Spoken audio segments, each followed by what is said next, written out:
दो बेटी शर्मीली और सुमन के साथ एक छोटे से घर में रहती थी। बबीता के पति का कुछ समय पहले ही इंतकाल हो गया था, इसलिए बबीता सोचती है कि उसकी बेटियों की शादी जितनी जल्दी हो जाए उतना ही बेहतर है।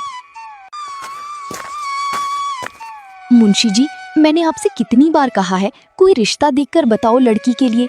लड़की 19 साल की हो गई है। भाभी जी, मैंने बहुत जगह बात की, लेकिन हर कोई दहेज मांगता है, कोई कुछ मांगता है तो कोई कुछ मांगता है। मुंशी जी, तुम तो जानते ही हो हमारे घर में कोई काम करने वाला नहीं है। मैं जो दूसरों के घरों में काम करके पैसा कमाती हूँ, उससे तो बस घर का खर्चा ही चल पाता है। ऐसे में हम दहेज कहाँ से देंगे? भाभी जी, एक रिश्ता है, लेकिन आदमी की उम्र लगभग 50 साल है। उसकी पहली पत्नी मर चुकी है, पहली पत्नी से 2 बच्चे भी हैं, लेकिन आदमी मालदार है। तुम्हारी बेटी को कोई परेशानी नहीं होगी। लेकिन मुंशी जी, उम्र बहुत ज्यादा है, लोग देखेंगे तो क्या कहेंगे? लोगों का काम तो कहना ही है। अगर अच्छे घर में करोगी तो दहेज देना ही पड़ेगा। आजकल कोई भी आदमी बगैर दहेज की शादी नहीं करता है, और तुम्हारे पास तो खुद के खर्चे के लिए भी पैसे नहीं है। ऐसे में दहेज कहाँ से दोगी? तुम सही कह रहे हो मुंशी जी, हमारे पास तो फूटी कौड़ी भी नहीं है। तुम बात करके लड़की की शादी करवा दो।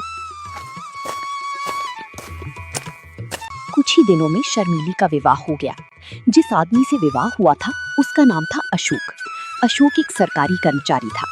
अशोक के 2 लड़के थे, आकाश और सुमित, और एक विधवा बहन भी थी जो घर की मालकिन थी। उनका नाम रूपाली था। आकाश अपनी माँ के लिए बाजार से कुछ ठंडी चीजें ले आ। गर्मी बहुत हो रही है। उतने में ही अशोक आ जाता है। उसके हाथ में कुछ सामान था।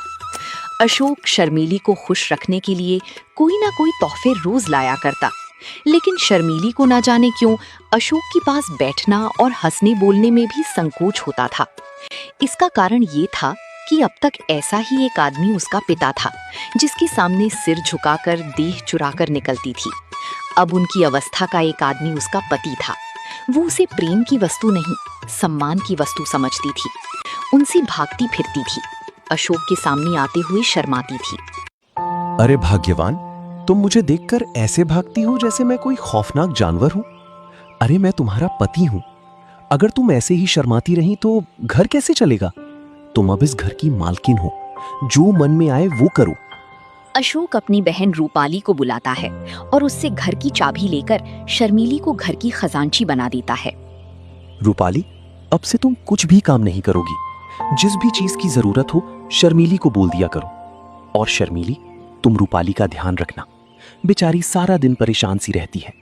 घर में जिस चीज की भी उसे जरूरत हो उससे मंगा लिया करो। मैं हर महीने की तनख्वाह तुम्हें दे दिया करूंगा, क्योंकि घर के सारे खर्चे अब तुम्हें ही उठाने हैं। अशोक पूरे महीने की कमाई शर्मीली को दे देता है। उनका ख्याल था कि शर्मीली इन रुपयों को देखकर फूली नहीं समाएगी। उधर अशोक की बहन रूपाली मोहल्ले की औरतों से शर्मीली की खूब चुगली करती है। अरे जब से आई है मालकिन बनी बैठी है, एक एक पैसे का हिसाब लिखती है। मैं कभी अपनी जरूरत के लिए थोड़े बहुत पैसे मांग लेती हूँ तो टाल मटोल करती रहती है, फिर कहीं 3-4 बार कहने पे ही पैसे देती है। बहन, तेरे भाई को भी जब बुढ़ापे में इस जवान लड़की से शादी करने की पड़ी थी, कोई मेल भी तो हो। देखने में उनकी बेटी लगती है। अपनी शादी ना करके अशोक की शादी कर लेता तो सही रहता। अरे चल बहन, मैं चलती हूँ। पता नहीं निगोड़ी घर में क्या कर रही होगी। बच्चे स्कूल से आने ही वाले होंगे। चल के देखती हूँ खाना बनाया है कि नहीं, कहीं बच्चे भूखे तो नहीं बैठे रहे। रूपाली उस दिन से शर्मीली से जलने लगी थी जब से अशोक ने उसे घर का खजांची बना दिया था। रूपाली हर वक्त शर्मीली को अच्छी बुरी सुनाती थी और उस पर नई नई आरोप लगाती थी। एक दिन शर्मीली छत पर किसी काम के लिए जाती है तो रूपाली कहती है, अरे ना लाज है ना शर्म, निगोड़ी ने हया भून खाई है। अब क्या कुछ दिनों में बाजार में नाचेगी?